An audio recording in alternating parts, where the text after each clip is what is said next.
Alejandra, hace 2 años se produjo un incendio terrible en las Malvinas, en la Galería Nicolini. 2 jóvenes perdieron la vida como consecuencia de ese incendio. No pudieron escapar del lugar donde estaban trabajando, encerrados.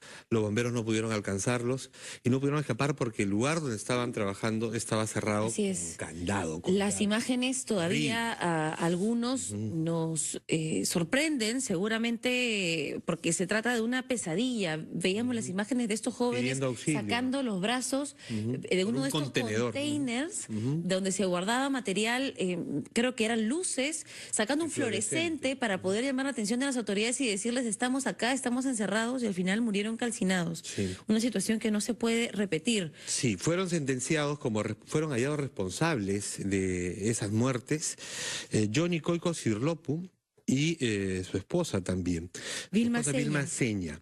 Bueno, la sanción que se les impuso, 35 años de prisión, ha sido revisada y ahora se les ha rebajado la sentencia a 32 años de prisión. Y a 30 años para Coico Cirlopu y su esposa, a 15 años.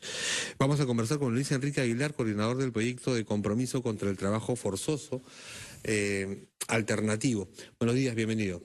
Buenos días, bien, muchas gracias. Bueno, nos sorprendió, indignó a todos la forma, cómo es que tenían trabajando en condiciones de semiesclavitud, esclavitud decían algunos, a estos 2 jóvenes, pero no son los únicos casos, ¿no?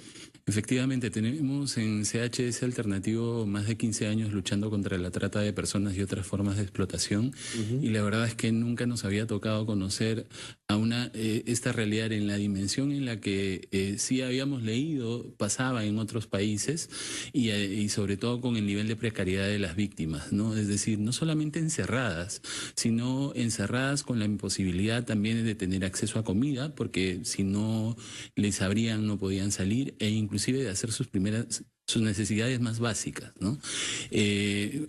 Cobrando salarios de 25 soles al día, y en algunos casos inclusive siendo pagados por caja de fluorescente arreglado. Sí. No, que además era contrabando, porque trataba de quitarle la marca china al fluorescente para poder colocarle una marca de renombre y básicamente vender el producto Bamba.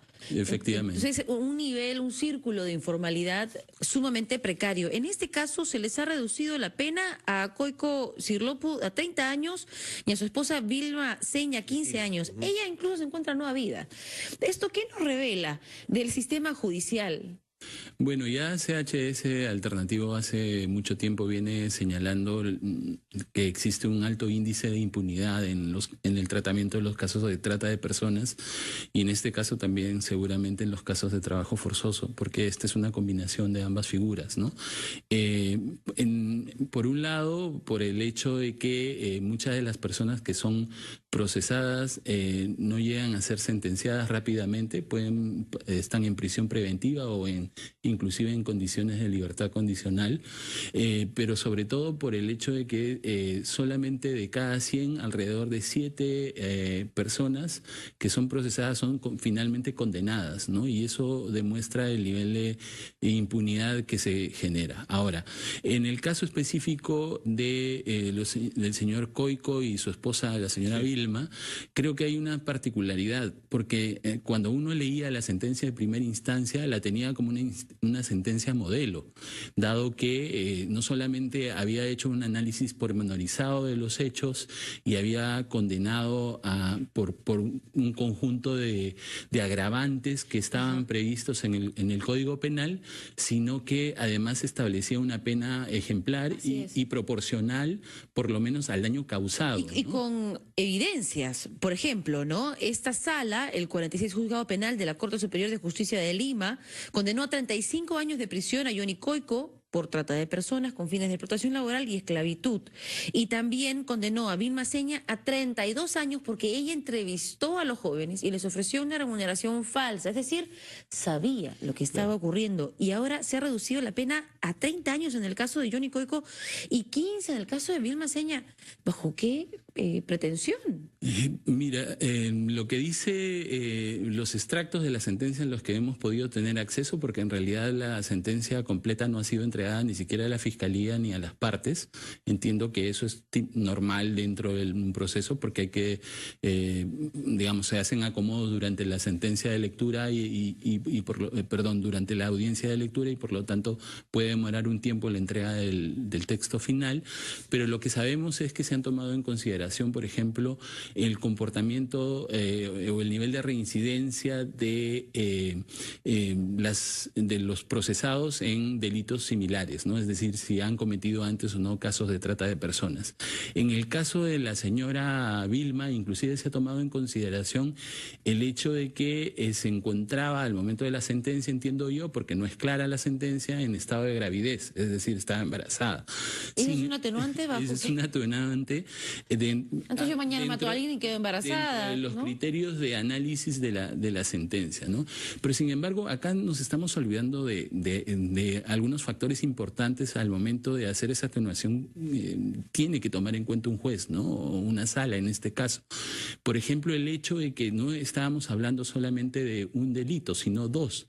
Ellos fueron procesados por el trata de personas, por los casos de las dos personas que habían fallecido, pero también fueron procesadas por el caso de otras 3 víctimas que habían pasado por trata de personas, pero que no fallecieron. Es decir, detrás de esto había un modus operandi. No era una actividad que habían realizado de casualidad, o como puede pasar en los casos de por ejemplo, trabajo doméstico, donde también se producen casos de trata de personas, donde se da el hecho de manera eventual o circunstancial, ¿no? En este caso no, se llegó a probar que no solamente las 2 personas que fallecieron, sino otras más habían pasado por el mismo proceso. Y esos fueron los casos demostrados, porque seguramente habían muchos más, ¿no? Sospechosa entonces la decisión de este juzgado. ¿Y qué se puede hacer? Bueno, eso es algo que tiene que analizar la Fiscalía. Creo que seguramente tratará de ver si es que puede elevar el caso, aunque por razones procesales o básicamente a la Corte Suprema, si es que les interesa ampliar la pena, sobre todo para la esposa, ¿no? Porque en el caso del señor Coico, que sí ha reconocido su responsabilidad, etcétera, y que ha estado presente en el proceso, y se entendería en ese marco por qué la reducción, ¿no? Hay que ser sinceros, esa reducción parece, digamos, por lo menos no tan santa, pero tampoco tan condenable como la de la esposa, ¿no? Que sí, que no habiendo participado del proceso, etcétera, reciba una sentencia. Estando en nueva vida. Y habiendo sido tan partícipe como su esposo del proceso. O sea, porque acá no estábamos hablando de alguien que colaboraba o alguien que realizaba otro tipo de actividad distinta. Ella participó de todo el proceso como él, de toda la trata de personas. Ahora, yo quería mencionar que esto obviamente es una realidad que no solamente pasa y hay que mirar a futuro, ¿no? No solamente ha pasado en esta galería, sino en otras más que seguramente siguen funcionando. Claro que sí. Hay al menos algunas zonas donde se sabe, cuadras 7, 8 y 9 de Parinacochas, en Gamarra. Por no mencionar, por ejemplo, la migración venezolana y las condiciones en que a veces hombres y mujeres laboran. También. Muchísimas gracias, Luis Enrique. Gracias por tu participación. CHS Alternativo es la organización que está interesada en también participar y apoyar los esfuerzos que se hacen para reducir ese fenómeno. Gracias. Buenos días.